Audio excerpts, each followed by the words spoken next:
नमस्कार, आप देख रहे हैं हिमाचल आज तक। तो चलिए नजर डालते हैं आज की सुर्खियों पर। हिमाचल प्रदेश की राजधानी शिमला में पुलिस ने 2 सगे भाइयों को नशे की तस्करी करते हुए गिरफ्तार किया है।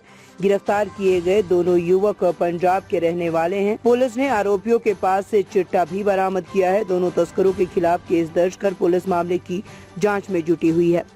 पुलिस से मिली जानकारी के मुताबिक पुलिस की टीम ने शुक्रवार को कालका शिमला NH 5 पर शिमला में शोघी के समीप हाउसिंग बोर्ड कॉलोनी के पास नाका लगाया था और इसी दौरान चंडीगढ़ से शिमला की तरफ आ रही पंजाब नंबर बाइक को पुलिस ने चेकिंग के लिए रोका। आरोपियों के पास से चिट्टा बरामद। पुलिस ने जब उनकी जांच की तो उन्होंने बाइक पर सवार 2 युवकों के पास से पुलिस ने 12.280 ग्राम चिट्टा यानी हेरोइन बरामद किया। गिरफ्तार किए गए आरोपियों की पहचान 28 वर्षीय दविंदर सिंह और 34 वर्षीय मनदीप सिंह के रूप में हुई है। दोनों आरोपी गांव शेखा जिला मोहाली के रहने वाले हैं। दोनों तस्कर रिश्ते में सगे भाई बताए जा रहे हैं। दोनों युवक शिमला घूमने पहुंचे थे। उधर पुलिस ने आरोपियों के खिलाफ NDPS एक्ट के तहत मामला दर्ज कर जाँच शुरू कर दी है। भाजपा विधायक सुधीर शर्मा ने मुख्यमंत्री के हालिया दौरे पर गंभीर सवाल उठाए हैं। उन्होंने कहा है कि मुख्यमंत्री का दौरा चौपाल विधानसभा क्षेत्र के टिक्कर गांव में हुआ, जहां उन्हें रात के खाने में जंगली चिकन परोसा गया। शर्मा के अनुसार गांव के मेन्यू में जंगली चिकन शामिल था, जो कार्यक्रम में भी दिखाई दिया। विधायक ने कहा कि ये स्पष्ट रूप से अवैध है, क्योंकि जंगली चिकन संरक्षित श्रेणी में आता है। उन्होंने ये भी आरोप लगाया कि वीडियो में मुख्यमंत्री ने सरकारी अधिकारियों और मंत्रियों को जंगली चिकन खाने के लिए प्रोत्साहित किया। ये आरोप मुख्यमंत्री के दौरे और संबंधित कार्यक्रम की पारदर्शिता पर सवाल उठाते हैं। अब देखना ये है कि इस मुद्दे पर सरकार और अधिकारियों की तरफ से क्या प्रतिक्रिया आती है।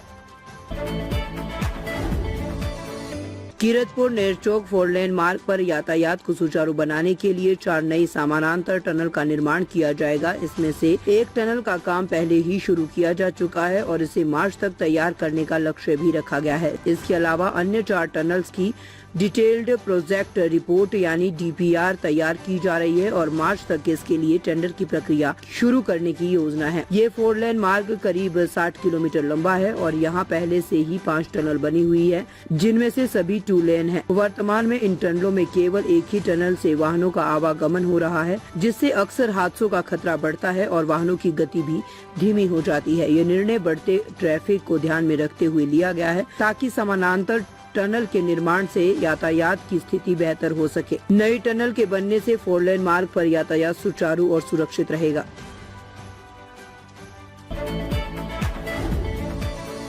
कांग्रेस की राष्ट्रीय महासचिव और नवनिर्वाचित सांसद प्रियंका गांधी ने शुक्रवार को लोकसभा में अपने पहले भाषण में केंद्र सरकार पर हमला बोला और हिमाचल प्रदेश के हितों की रक्षा करने की आवश्यकता पर जोर दिया।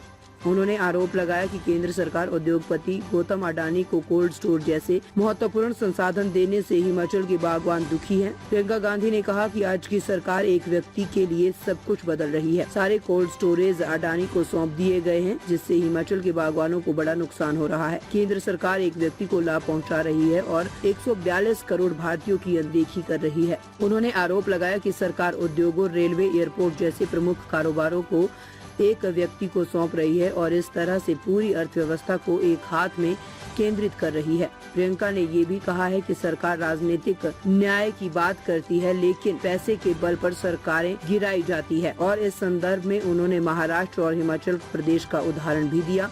प्रियंका गांधी ने ये भी कहा कि देश देख रहा है कि कैसे एक व्यक्ति को बचाने के लिए लाखों भारतीयों की अनदेखी की जा रही है।